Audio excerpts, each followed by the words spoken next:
محمد وعلی آل سیدنا محمد. اللہ کے پیارے حبیب صلی اللہ علیہ وسلم کا فرمان عظیم ہے، من کان یؤمن باللہ والیوم الآخر فلیکرم ضیفہ، یعنی جو اللہ اور قیامت کے دن پر ایمان رکھتا ہے اسے چاہیے کہ مہمان کا اکرام کرے.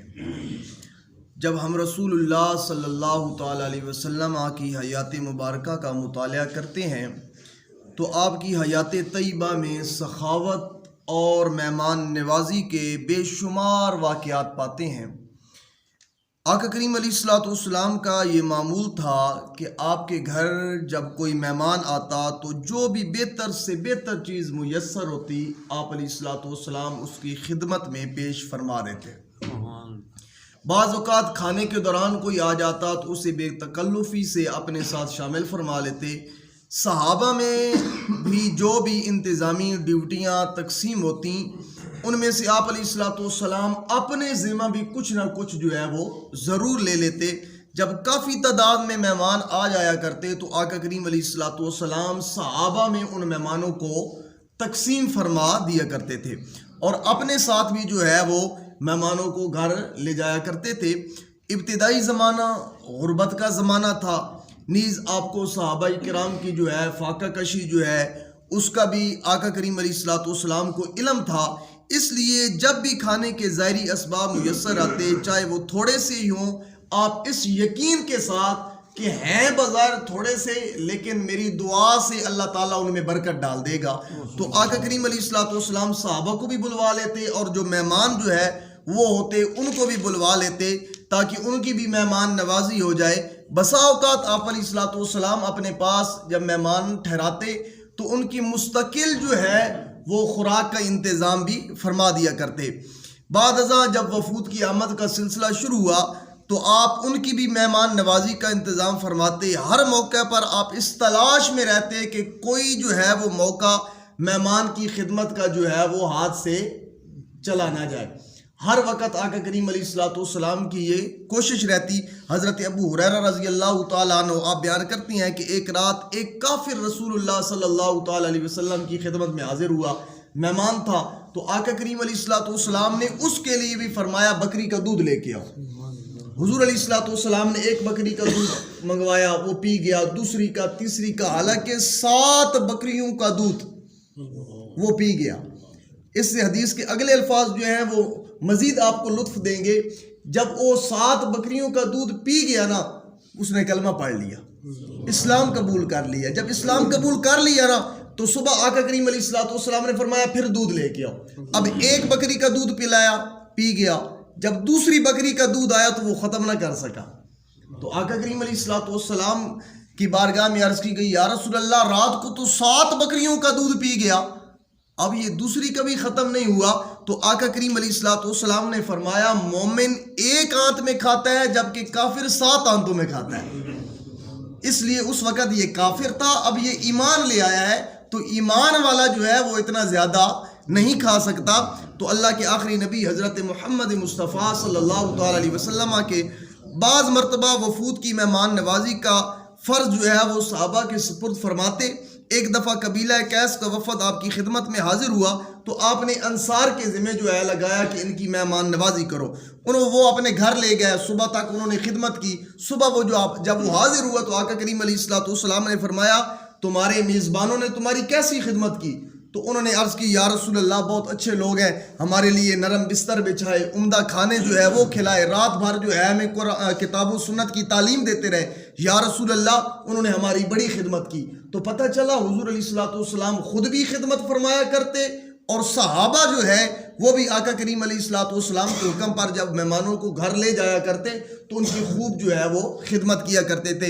اسی طرح حضرت ابو شریح رضی اللہ تعالیٰ عنہ سے مروی ہے، وہ فرماتی ہیں آقا کریم علیہ الصلوۃ والسلام نے ارشاد فرمایا جو شخص اللہ پر اور قیامت کے دن پر ایمان رکھتا ہے اسے چاہیے کہ اپنی ہمسائے کی تکریم کرے اور اپنے مہمان کی جو ہے خوب اعزاز و اکرام کے ساتھ جو ہے وہ تکریم کرے.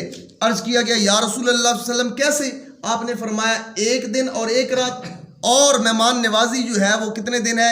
3 دن اور 3 راتیں، لیکن اس کے بعد آقا کریم علیہ الصلوۃ والسلام نے فرمایا جو خدمت کرے وہ صدقہ ہے، یعنی 3 دن اور 3 راتیں تو اسے مہمان بنا کر جو ہے اس کی تکریم کرے، عزت کرے، اس کے بعد بھی اگر کوئی خدمت کرے گا تو وہ کیا ہے؟ صدقہ ہے، وہ صدقہ شمار ہوتی ہے۔ تو جو شخص اللہ پر اور آخرت کے دن پر ایمان رکھتا ہو اسے چاہیے کہ اچھی بات کرے ورنہ خاموش رہے۔ یہ میرے مصطفیٰ کریم علیہ الصلوۃ والسلام کا فرمان ہے۔ تو مہمانوں کے کھانے پینے پر مسرت محسوس کریں۔ مہمان زحمت نہیں ہوتا بلکہ اللہ کی رحمت ہوتی ہے، وہ خیر و برکت کا ذریعہ ہوتا ہے، اور اللہ جسے آپ کے ہاں بھیجتا ہے، یہ بات ذہن نشین کر لیں کہ اللہ رب العزت جسے بھی آپ کے گھر بھیجتا ہے اس کا رزق بھی وہاں اتار دیتا ہے۔ مہمان اپنا رزق ساتھ لے کر آتا ہے، تو اس لیے مہمانوں کی وجہ سے پریشان نہیں ہونا چاہیے۔ روایت کے مطابق آقا کریم علیہ الصلوۃ والسلام کے پاس جب مہمان آتے تو آپ بذات خود ان کی خاطرداری فرماتے اور اپنے مہمان کو جو ہے وہ اپنے دسترخوان پر کھانا کھلاتے۔ تو حضرت ابو الاحوص جشمی رضی اللہ تعالیٰ عنہ اپنے والد کے بارے میں بیان کرتے ہیں کہ ایک بار انہوں نے نبی کریم علیہ الصلوۃ والسلام سے عرض کیا کہ اگر میرا کسی کے پاس سے گزر ہو، توجہ یہاں فرمائیے گا، عرض کی یا رسول اللہ میرا کسی شخص کے پاس سے گزر ہو اور وہ میری ضیافت اور مہمانی کا حق ادا نہ کرے اور پھر کچھ دنوں کے بعد اس کا میرے پاس سے گزر ہو، تو یا رسول اللہ میں اس کی مہمانی کا حق ادا کروں، میں اس کی مہمانی کا حق ادا کروں یا اس کی بے مروتی اور بے رخی کا بدلہ جو ہے وہ اسے چکھاؤں؟ تو نبی پاک صلی اللہ تعالی علیہ وسلم نے فرمایا نہیں، بلکہ تم ہر حال میں اس کی مہمانی کا حق ادا کرو۔ تو اس حدیث پاک سے معلوم ہوتا ہے کہ ہر حال میں سخاوت اور دریا دلی کا مظاہرہ کرتے ہوئے مہمان کا خیال رکھا جائے۔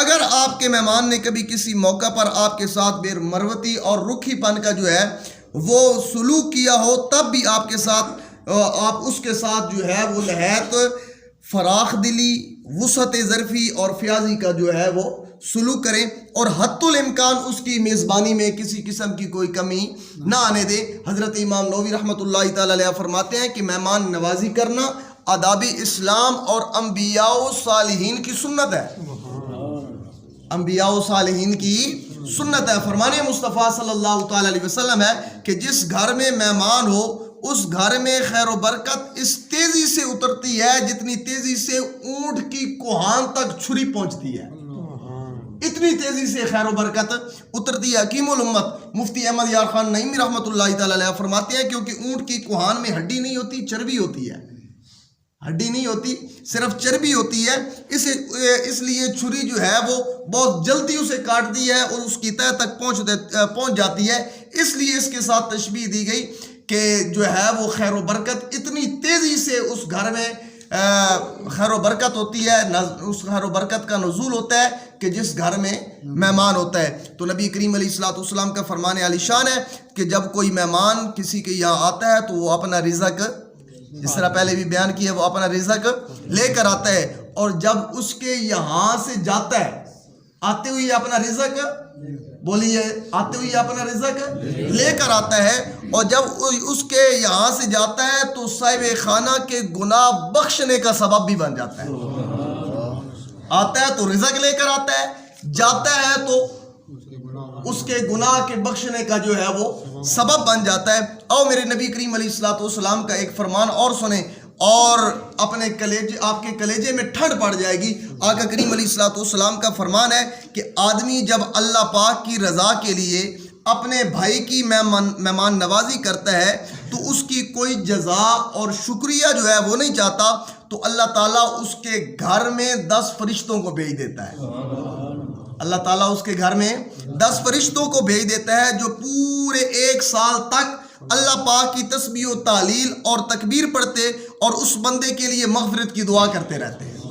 اور جب وہ 1 سال گزر جاتا ہے، پورا ہو جاتا ہے، تو ان فرشتوں کی پوری سال کی عبادت کے برابر اس کے نامہ اعمال میں عبادت لکھ دی جاتی ہے۔ تو کتنا بڑا انعام ہے کہ جب صرف بندہ جو ہے وہ رزق بھی وہ خود لے کر آتا ہے، تو اس میں بندے کا کیا کمال ہے کہ وہ جو بندہ کیا ہے کہ میں نے اس کی خدمت کی ہے، میں نے اسے کھانا کھلایا، حالانکہ اپنا رزق تو وہ ساتھ لے کر آیا ہے۔ تو اباب ذی وقار جد الانبیاء حضرت ابراہیم خلیل اللہ پہلے وہ انسان ہیں جنہوں نے مہمان نوازی کی رسم جاری فرمائی دنیا میں.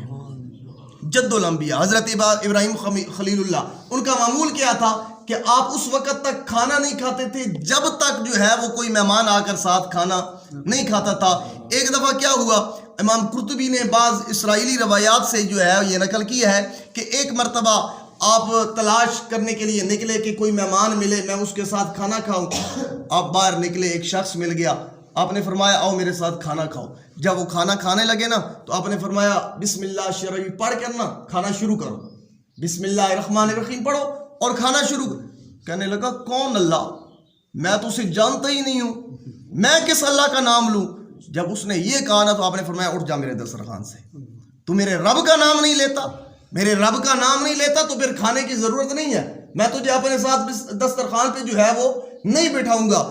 جب اتنا کہا نا وہ دسترخوان سے اسے اٹھا دیا حضرت ابراہیم خلیل اللہ نے، تو حضرت جبریل امین حاضر ہو گئے. اے اللہ کے خلیل، اللہ رب العزت فرماتا ہے کہ ہم نے اس کے کفر کے باوجود اسے ساری عمر رزق دیا ہے، تو اے میرے خلیل تو نے ایک دن جو ہے وہ دینے سے بخل کر دیا، ایک دن صرف تو کھانا نہیں دے سکا. میرا تو نام یہ کب کا نہیں لے رہا، اتنی اس کی عمر ہو گئی ہے تو اس نے میرا نام نہیں لیا، تو میں پھر بھی اسے روزانہ کھانا دیتا رہا، اس کا رزق میں نے بند نہیں کیا، تو نے کیوں اس کا رزق بند کر دیا، تو نے اسے کھانا کیوں نہیں کھلایا. اللہ اکبر. تو سامعین ذی وقار حضرت ابراہیم خلیل اللہ اٹھے، دوڑے، بھاگے، جا کے بلایا واپس آ، رب کا نام لے یا نہ لے میرے ساتھ بیٹھ کے کھانا کھا. اس نے کہا اب نہیں، اب اس وقت تک نہیں بیٹھوں گا جب تک مجھے بات نہیں بتائے گا، پہلے اٹھایا کیوں تھا، اب بٹھا کیوں رہے ہو. تو حضرت ابراہیم خلیل اللہ نے فرمایا جس اللہ کا نام نہ لینے کی وجہ سے تجھے میں نے اپنے دسترخوان سے اٹھایا تھا نا، اسی رب نے مجھے حکم دیا ہے جا میرے بندے کو بلا کے لیا اسے کھانا کھلا. اسے رب نے مجھے حکم دیا ہے، تو اسی رب کے حکم کی وجہ سے جو ہے وہ میں تجھے واپس بلانے آیا ہوں. تو یہی واقعہ جو ہے اس کے مسلمان ہونے کا، ایمان لانے کا سبب بن گیا کہ اس نے کہا وہ رب کتنا کریم ہے، وہ رب کتنا کریم ہے جس نے یہ حکم بھیجا ہے، تو میں اس پر جو ہے وہ ایمان لاتا ہوں. تو حضرت ابراہیم علیہ السلام کے ساتھ بیٹھا، اس نے کلمہ پڑھا، ایمان لے آیا، مومن بن گیا اور اللہ کا نام لے کر اس نے کھانا کھانا شروع کر دیا. تو سامعین ذی وقار یہ انبیاء و صالحین کی سنت ہے مہمان کی جو ہے وہ تکریم کرنا. اس لیے پریشان نہیں ہونا چاہیے کہ دو چار مہمان آ گئے تو ہم کہاں سے کھلائیں گے، کہاں سے دیں گے. وہ اپنا رزق اپنا خود لے کر آتے ہیں. یہ صرف یہ دیکھو کہ جب وہ آئے گا تو رزق لے کر آئے گا، جب جائے گا تو بخشش کا سبب بن جائے گا. اللہ رب العزت کی بارگاہ میں دعا ہے اللہ